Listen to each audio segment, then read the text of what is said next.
Les temps ardus et les épreuves peuvent constituer une bénédiction pour nous en tant qu'enfants de Dieu.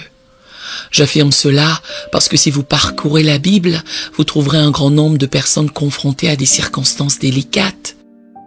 Mais Dieu a utilisé ces défis pour nous rappeler qu'il est un libérateur formidable. Il est un Dieu qui offre le salut. Ceci devrait nous instiller de l'espoir. Cela devrait nous procurer la sérénité et l'allégresse en nous faisant comprendre que nous ne sommes pas isolés lorsque des adversités surgissent dans nos existences. Nous ne sommes pas délaissés. Nous apprécions réciter les versets 1 et 2 du psaume 23. « L'Éternel est mon berger, je ne manquerai de rien. Il me fait reposer dans de verts pâturages.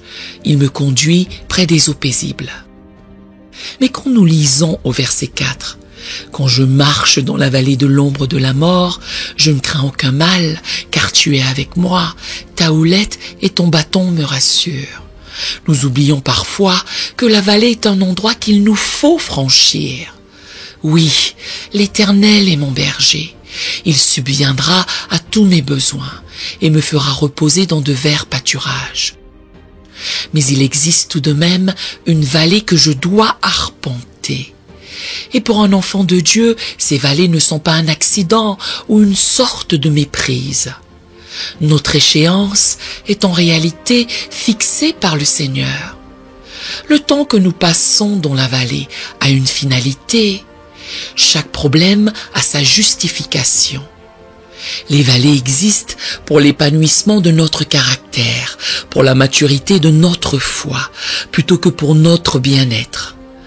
Tous ceux qui ont vécu un miracle dans la Bible ont traversé leur propre vallée.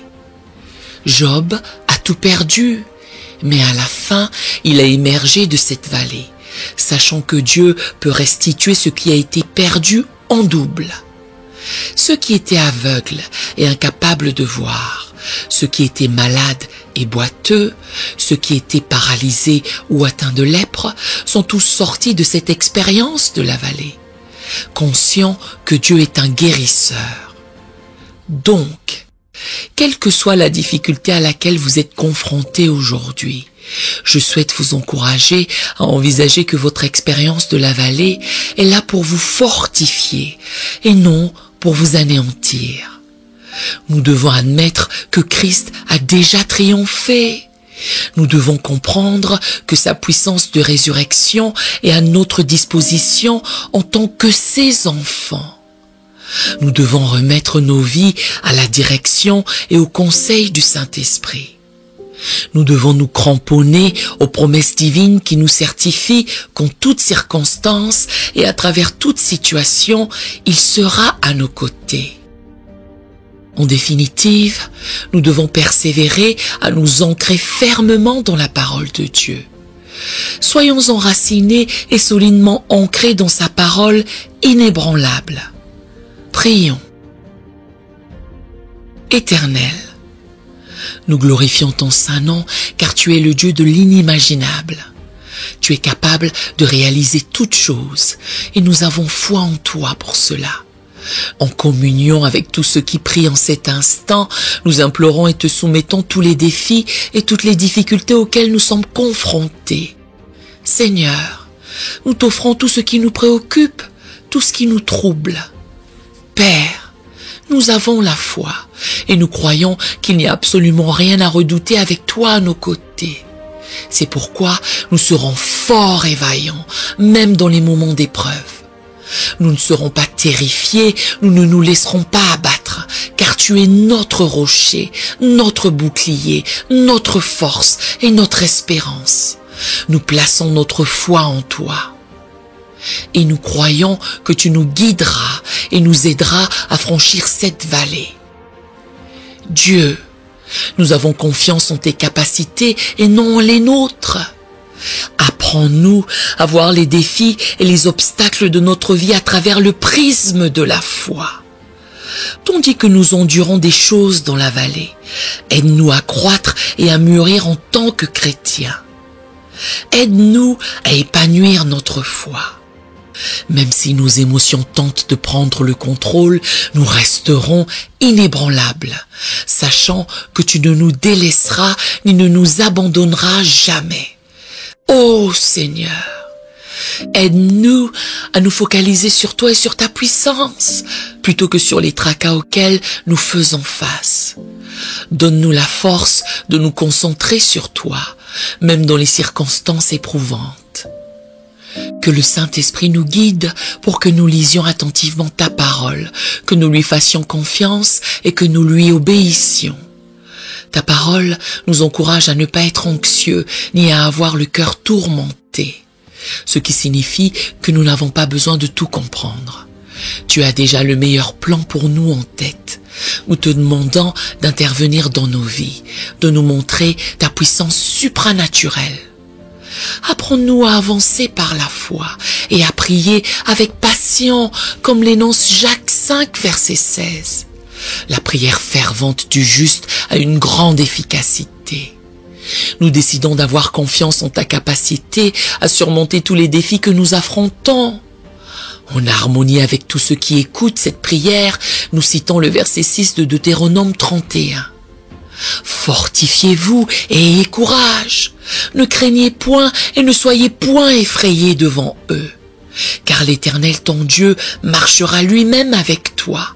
Il ne te délaissera point, il ne t'abandonnera point. En toi, Seigneur, nous avons confiance. En toi, nous avons le courage et la force, même dans notre faiblesse. Nous nous glorifions de ta force et nous louerons ton nom pour toujours. Puisque tu es avec nous, Seigneur Jésus, nous ne serons ébranlés par aucune vallée, aucun problème, aucun obstacle. Nos cœurs exultent car nous savons que tu es à nos côtés. Nos cœurs se réjouissent parce que nous te connaissons comme Sauveur. Nos âmes sont apaisées et nous sommes en sécurité, car nous croyons que tu ne nous délaisseras pas. Ainsi, Seigneur, nous louons ton nom aujourd'hui et pour toujours. Continue à nous remplir de joie. Continue à nous combler de ta présence.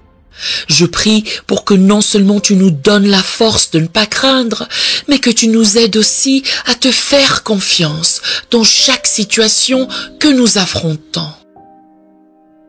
Nous confessons que notre confiance et notre foi reposent sur ta parole et ta capacité à tenir tes promesses.